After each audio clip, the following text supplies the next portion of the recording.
Good morning, good evening, whoever you are, wherever you are, whatever you might be doing. We wish to welcome you to the Silverlight Show. The Silverlight shines to illuminate that which lies hidden in darkness.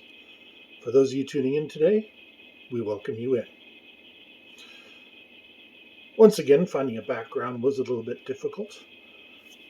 This is a balloon. It's a helium balloon because what we're talking about today is the Hindenburg disaster. Now, some of you have probably seen A&E, History Channel, Discovery Channel. They've all done documentaries on it. And indeed, there's been quite a lot of really good coverage on it. But there's a few questions that still just don't make sense. First of all, let's look at the Hindenburg itself. It's a hell of a design. It's the biggest airship of its time.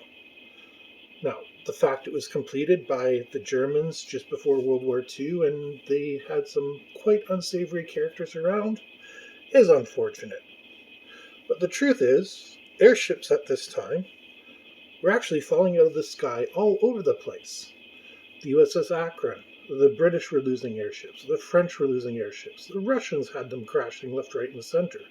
Remember, the US actually had helium. Germany had hydrogen because the United States wouldn't sell its helium to them. Naturally, being concerned there was a war. Now, this is long before the storm clouds had gathered. Germany was obviously aggressive, but the United States, for its so-called neutral policy, had absolutely no problem acting in the interests of the Western powers. Your France, your England, and that's why it makes things very strange that they refuse so adamantly to sell helium to the Germans. The Germans had actually designed the Hindenburg to be used to use helium. But it turns out helium wasn't really that great in the very beginning.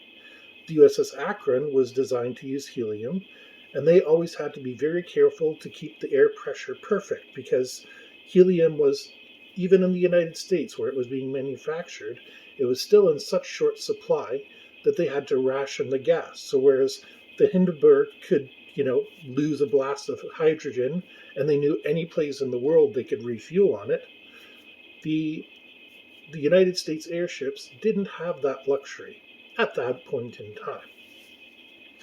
Which brings us to the Hindenburg, named, of course, after the chancellor that brought the Third Reich into power by granting Adolf Hitler the chancellorship and then passing away himself.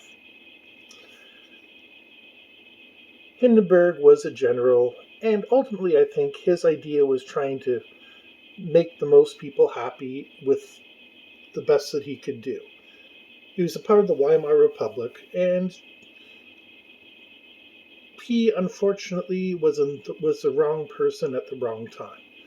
It was a difficult time for everybody. But this is why the Hindenburg is interesting. It was a passenger ship, and it was used, the Germans used to go around, the Nazis would throw their propaganda leaflets out of it, and it was to show off, look, here we are in Germany, we got this great big Zeppelin, and it can go across the Atlantic. Now, thanks to popular imagination, people somehow have associated the Titanic with the Hindenburg. The Titanic sank on its maiden voyage. The Hindenburg had crossed the Atlantic and gone back 10 times in 1936 alone. In 1937, it had already done it.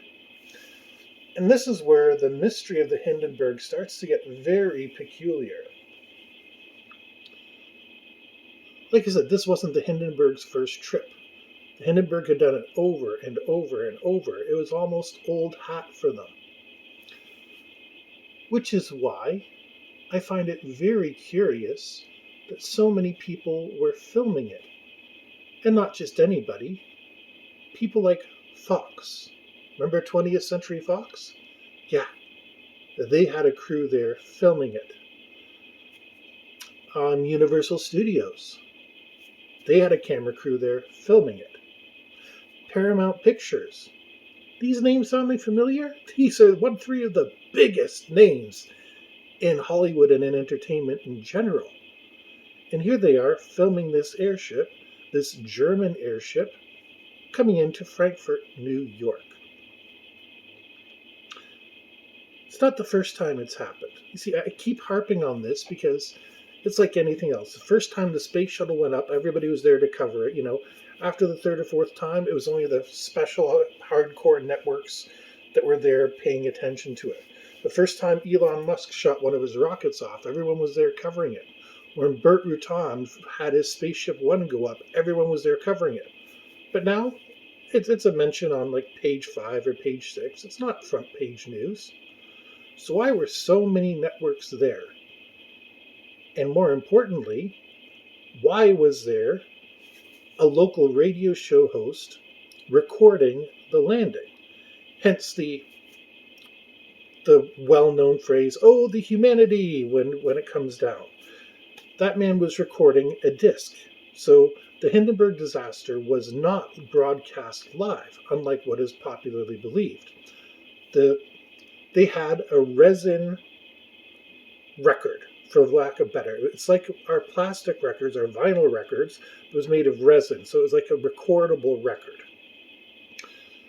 And these things are apparently still in use today. I haven't done a lot of research, but he was recording that so he could play it later on that day. Now, what purpose would he have had to record? Oh, here comes the Hindenburg. It's got its cable.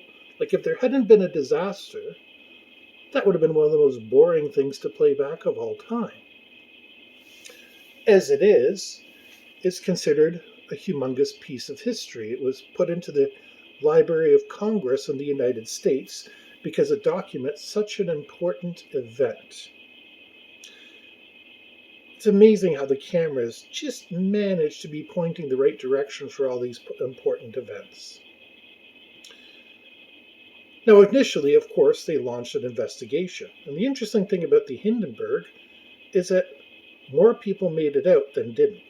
Yes, any loss of life is tragic, but at the same token, it was a pretty remarkable rescue considering that's hydrogen going off in there. That's a hell of a hot flame. The question is where that flame came from. As I said, the Hindenburg, there was nothing new about Zeppelin technology. It had been around for 40, 50 years at this point. This was just the biggest, most glamorous one that they had, yes, and it was glamorous. But the interesting thing about it was the Hindenburg was a product of the 1930s. So it had a smoking lounge. But despite the fact that we think of the Germans as pretty nasty, the World War II Nazis, not the German people, so I apologize to people with German ancestry that are listening. But the World War II Nazi Germans, we don't really think of them as advocating for people's health. But they had a separate smoking lounge in the Hindenburg with an attendant whose sole job was to make sure that all the smoking happened there. And he had a lighter with him, or matches, or whatever, however he did it. There were all sorts of ways to do it. There were lighters then. I'm not 100% what this attendant did. But his entire job was to light people's cigars, cigarettes, pipes, whatever they were smoking, because people smoked back in the 30s and 40s. This is back in the time when doctors would tell you, this brand is the healthiest brand that you can smoke. And yeah, Adolf Hitler was a noted anti-smoker, but we'll get into that another time. So the people who designed the Hindenburg, even though they'd originally designed it for helium, when they converted it to hydrogen, they put every safety measure reasonable in place so that they could make sure that the disaster that happened wouldn't happen. Now, like in the Titanic, you never say unsinkable. But after something is made, 10, 20 voyages, you can say it's pretty safe. I mean, we're used to cars these days that, go hundreds or thousands of trips without an accident. But in the 1930s, that's an astonishingly good record. Remember, this is all people drawing stuff on sketchboards and, using slide rules and compasses to make all the measurements. That's how this stuff was designed. A computer, the computers were the people who were sitting there and doing the mathematical equations. And there were rooms of hundreds of them doing it. And that's literally what a computer meant. Back to the Hindenburg, though. The mystery has never fully satisfactorily been explained. I mean, you have a flight engineer who supposedly was killed during the accident, but he had access towards the entire Hindenburg, and supposedly he liked flash photography. The 1930s and 1940s, flash photography is years away from what we would consider. You know those old movies where they have the sheet they put over themselves and the thing on top goes poof? Well, that's exactly what they were dealing with. Photography, the flash had a little bit of an explosive in it, because that's the only way they could generate the light. There's also the case of the passenger who apparently was getting very agitated. The Hindenburg didn't just go straight from Germany to New York. It stopped and showed people the sights. It was like a sailing ship in the sky.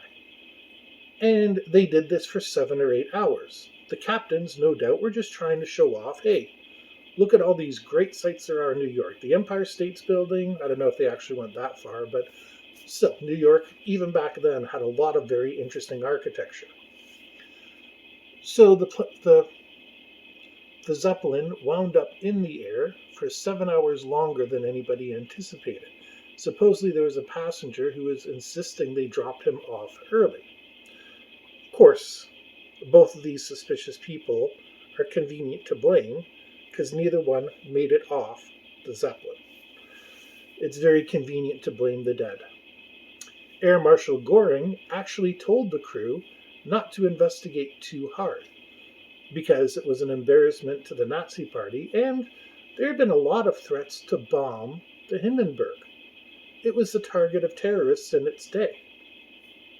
There's no real modern equivalent, but at one point bombing famous ships was a common thing. It's kind of what started World War I, when Franz Prince Joseph tried to assassinate the Austrian Archduke.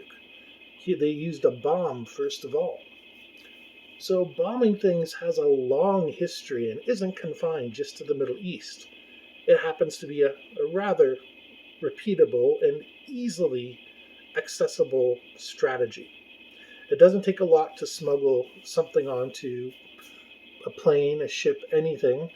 And anybody who was around in the 80s and early 90s might remember there was a time where plane bombings kind of happened with regularity, and you'd get terrorist groups claiming responsibility, even multiple terrorist groups claiming responsibility. This is all well before the War on Terror. And this is why the Hindenburg disaster is such a mystery. Because the Americans decided, okay, we're not going to get involved in this, and the Germans chose not to investigate it. And the survivors waited till well after the war to start going into their recollections of it. Remember, the Hindenburg was a luxury ship. It wasn't like one of our passenger planes today that are designed to get you from point A to point B with the minimum space possible. No. The scene in Indiana Jones and the Last Crusade when they're on the Zeppelin and it has, a lounge and there's drinks being served and everybody has a couch, that's not too far removed from the truth. It might be a bit of an exaggeration, but it's certainly a far cry from the airliners we have today where the person in front of you puts their seat back and the person behind you drives their knees into the back of your seat and you feel like you're being crushed in a can of sardines. The Hindenburg was an entirely different airship. So we have a lot of mysteries here. Why was the German Air Ministry not interested in investigating? Yes, it would have been a blow to the national pride, but at the same token, they would have wanted to know for themselves. Who was it that took down their brightest, shiniest toy? Their little trinket that could go anywhere in the world and fly the Nazi flag and say, hey, I'm here. They would have wanted to know. They might have wanted to keep it a secret, but they would have wanted to know. The United States, the bastion of liberty as they saw themselves back then, They would have wanted to know what was wrong because they were heavily involved in airships at that point. And right now, the United States is pretty much the only one flying airships. And they've been doing it safely for a long, long time. The Goodyear blimps are still going around to this very day.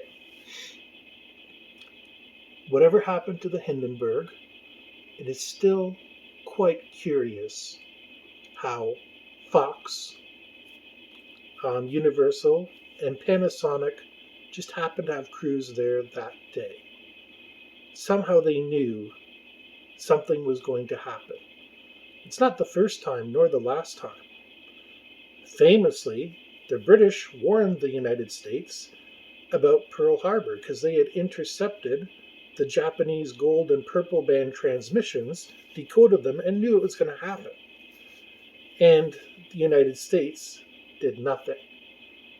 The people were there recording on the ground. The radio host was there recording, and they all just happened to know to be there that day for what should have been a pretty boring event. A bunch of passengers getting off a blimp that had happened 10 times before, that they had plenty of recorded footage of. It was completely scheduled. It wasn't unexpected.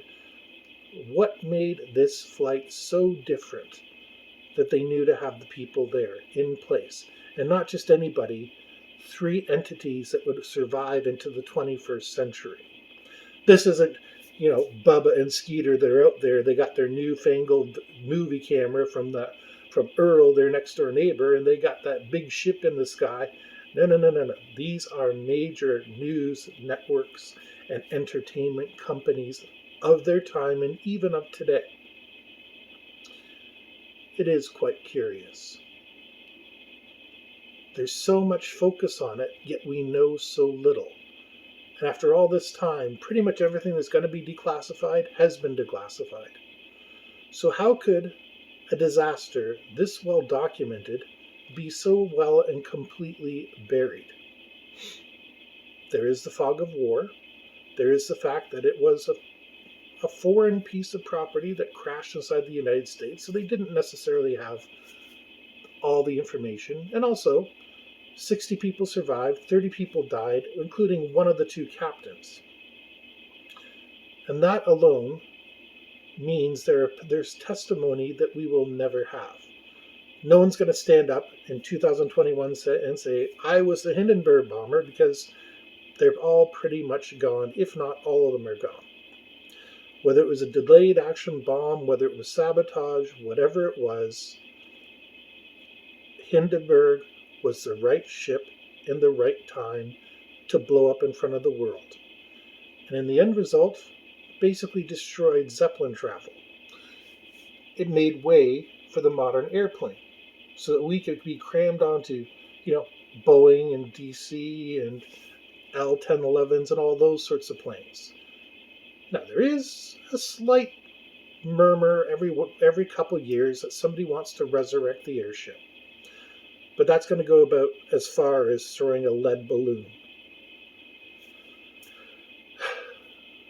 Just how do they always know to have a camera? That thought keeps bothering me. And now, hopefully with more people thinking about it, it'll bother you a little bit too. We wish to thank you for joining us on the Silverlight Show today. For those of you who enjoyed this, please like, share, and subscribe. Special thank you to everybody. Next week, it's a little bit special for me. Not sure how often I'm going to be uploading because, that's coming up. I'm not going to tell you how old Silverlight is, but older than he wants to be, and he's younger than he thinks he is. But anyways, not my balloon either. That's my significant others. But anyways, thank you very much for listening in, and we hope everybody has a fantastic